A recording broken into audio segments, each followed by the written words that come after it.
ସାଙ୍ଗମାନେ ଏବେ ସିଚୁଏସନ୍ ଏମିତି ହେଇଗଲାଣି, ଆପଣ ଯଦି ଆପଣଙ୍କର ଗୋଟେ ଭଲ ଫଟୋଟେ ଉଠେଇଦେଲେ ତାପରେ ତାକୁ ଅପଲୋଡ଼ କରିବାକୁ ଡର ଲାଗୁଛି।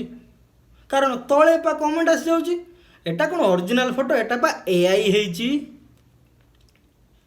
ତ ଏବେ ଯଦି କିଏ ଗୋଟେ ତାର ଅରିଜିନାଲ ଫଟୋ, ଭଲ ସୁନ୍ଦରିଆ ଫଟୋଟେ ଅପଲୋଡ଼ କରୁଛି, ତାକୁ ତଳେ ଲେଖିବାକୁ ପଡ଼ୁଛି ବା এইটা এআই নুহরে ভাই, এইটা অরিজিনাল ফটো, ମୁଁ ବି ସୁନ୍ଦର ଦେଖାଯାଏ, ତମେ ବିଶ୍ୱାସ କର।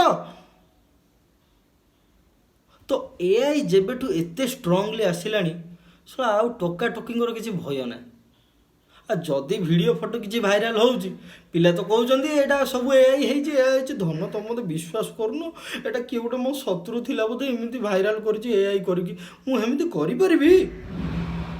ତ ସାଙ୍ଗମାନେ ଆପଣଙ୍କୁ କ'ଣ ଲାଗୁଛି ଯେ ଏଆଇ ଯେଉଁ ଏତେ ଷ୍ଟ୍ରଙ୍ଗଲି ଆସିଛି, ଏଇଟା ଆମକୁ ଆଗକୁ ନେଇକି ଯାଉଛି ନା ପଛକୁ ନେଇକି ଯାଉଛି? ମୁଁ କହୁଛି ପଛକୁ ନେଇକି ଯାଉଛି। କେମିତି କହିଲେ? ଆଗ ଦେଖିବେ, ଆଗ ତ ଫୋନ୍ ନଥିଲା, ଫେସବୁକ୍ ନଥିଲା, ହ୍ୱାଟ୍ସଆପ୍ ନଥିଲା, ସୋସିଆଲ ମିଡ଼ିଆ ନଥିଲା, ଏଆଇ ନଥିଲା, ଫେଆଇ ନଥିଲା, କିଛି ନଥିଲା।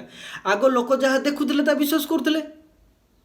ଏବେ ଶଳା ଏଆଇ ଏତେ ଜୋରରେ ଆଇଲାଣି ଯେ ଏବେ ବି ଲୋକଙ୍କର ଆଉ photo, video, mobile, phone, Facebook, WhatsApp କେଉଁଥିରେ ବିଶ୍ୱାସ ନାହିଁ। ଯାହା ସତ ଦେଖିଲେ ତାହା ବିଶ୍ୱାସ କଲେ।